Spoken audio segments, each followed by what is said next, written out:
Olá, seja muito bem-vindo a mais um Direto com a Palavra, nossa única regra de fé e prática, né? Estamos aí no hashtag 1615, né? 1615 dias, 1615 lições, tendo o privilégio, né, de conversar com Deus em todas elas.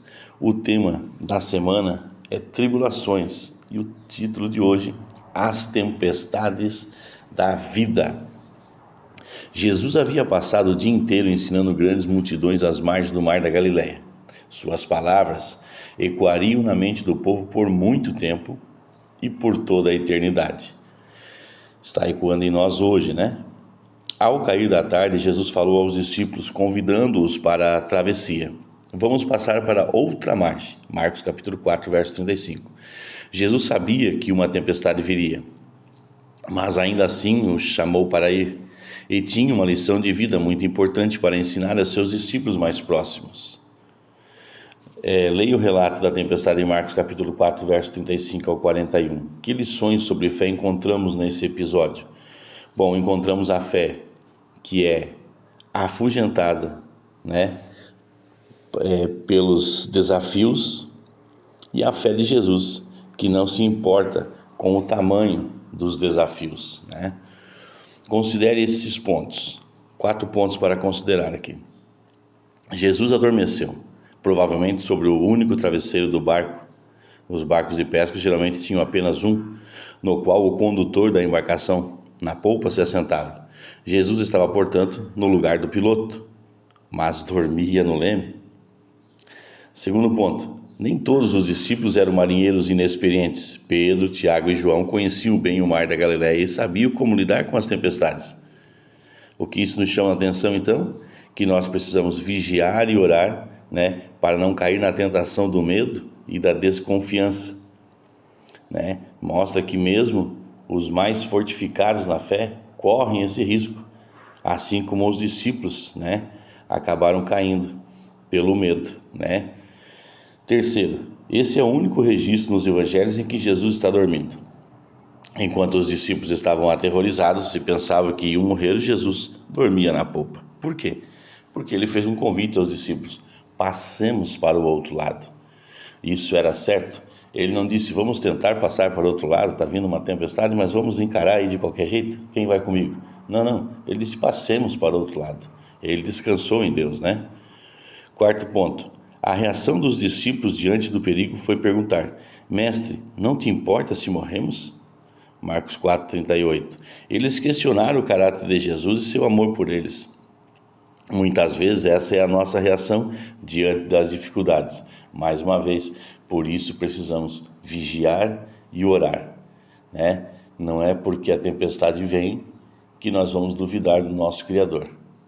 A didática de Deus é múltipla, não tem limite para a sua didática. E uma das suas didáticas é as dificuldades da vida que nos ensinam, né, a sermos mais fortes, né? Basta aí nós vermos a lição de ontem no verso para memorizar.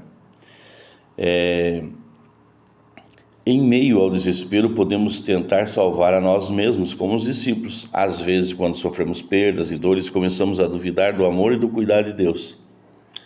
Esperamos que Ele haja conforme o nosso ponto de vista humano, mas assim como aconteceu com os discípulos e nas tempestades da vida, que Deus pode realizar os maiores milagres. Quanto maior a nossa dificuldade, maior o milagre que Deus pode realizar. Nós precisamos continuar confiando, né? Mesmo que nós não vemos. Ele sempre é fiel, mesmo quando sua aparência e ausência nos deixa perplexo.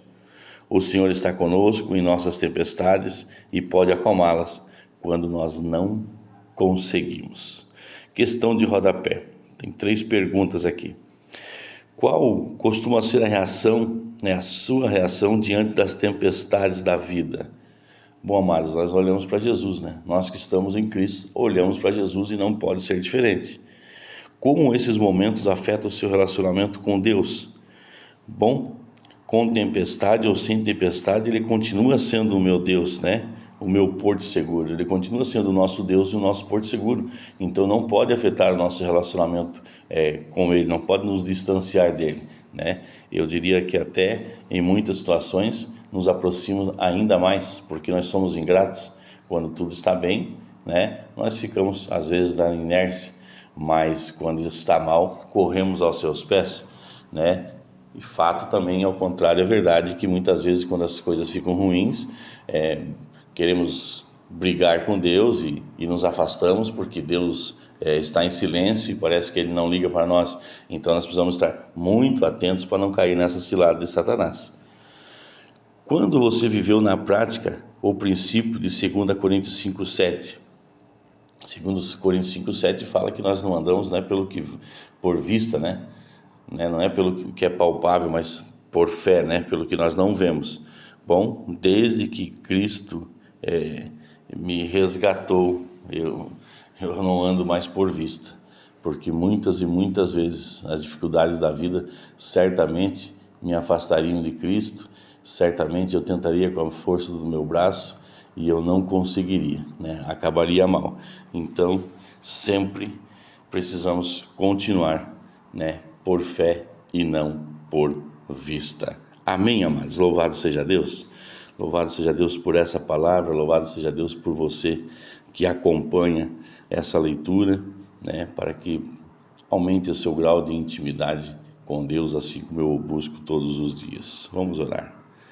Pai amado, Pai eterno, obrigado pela Tua palavra, Senhor, que nos fortifica, que acalma o nosso coração. Mesmo em meio às tempestades, o Senhor coloca no nosso coração a certeza e a convicção que Tu estás conosco e de alguma maneira estás nos capacitando. Nós te agradecemos, Pai, em nome de Jesus. Amém. Um forte abraço e que Deus vos abençoe.